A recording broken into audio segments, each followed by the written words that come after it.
anyway, my name is Nick, and this here is Buford. He is a baby American alligator, and he is about 2.5 years old.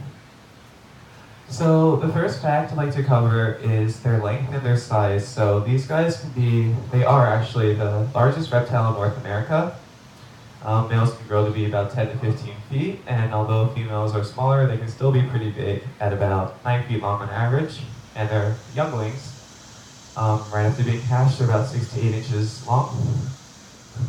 And it's just interesting feature about their length and their growth is that they grow in something called Determinate Growth. So as a 2.5-year-old animal, he might seem kind of small because, for humans, they can be a few feet tall. But it's at this point of his life when his growth rate is kind of slow.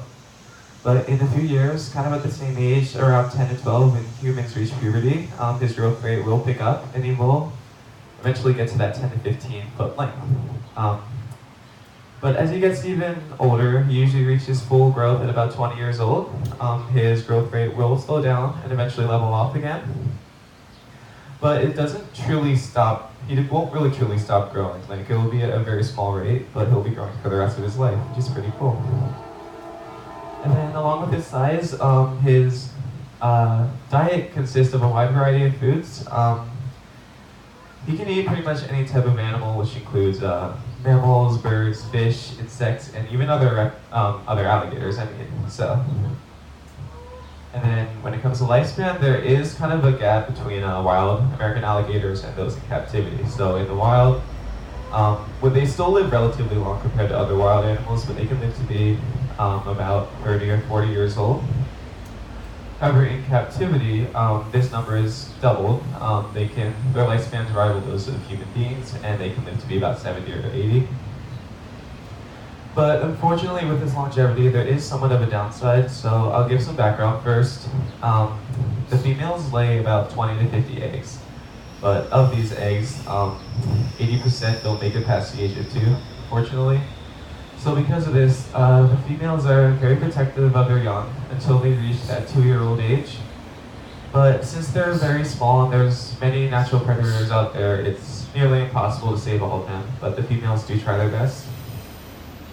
But on the lighter side regarding their eggs, an interesting fact, before these guys are born, you can tell their gender by the temperature of their eggs, and this is in Fahrenheit, of course. Oh, hold on.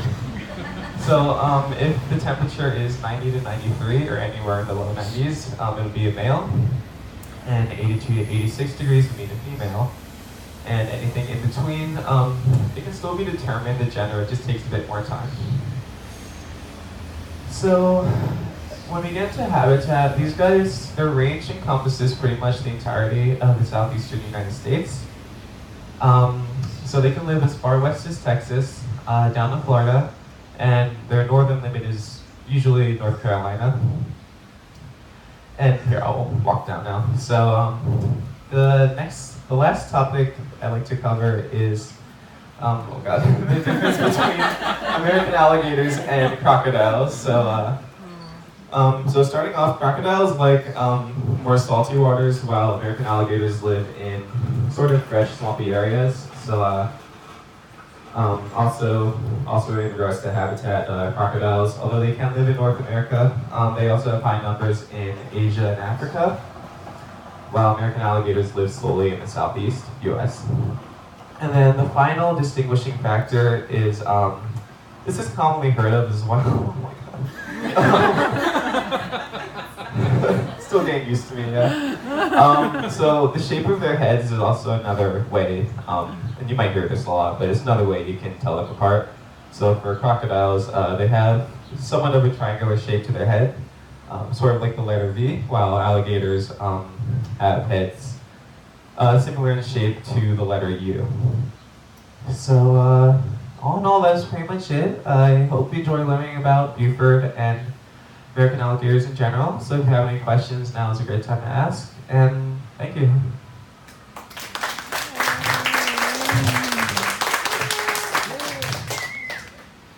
Why did you choose the alligator to present? Well, I first held him on Monday, and although I was somewhat nervous, I don't know, it was just kind of cool to actually see a baby alligator, because I'm normally just used to seeing the adults. So Okay, no, sorry. Alright, so, yeah. Well, he always, when he reaches full maturity, will he always be here at Hershey, but does he going to be transferred somewhere else, possibly someday? I've heard that Buford might be transferred to Florida. He does have a brother named Yoda, who I believe is staying here there. But yeah, I'm not sure when he's going to be transferred, but it might be. It's probably going to happen eventually.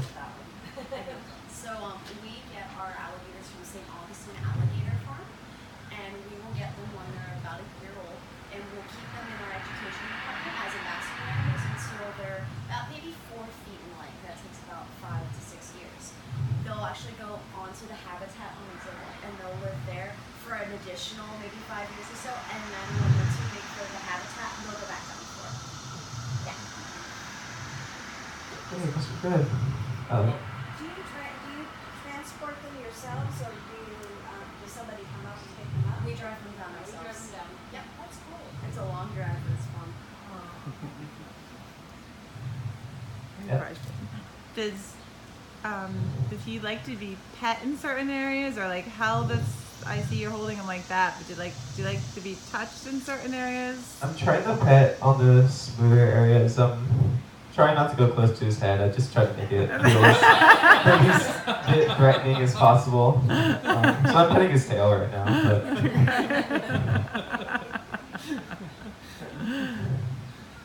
I kind of don't want to put him back though. Just kind of want to sit there and hold him.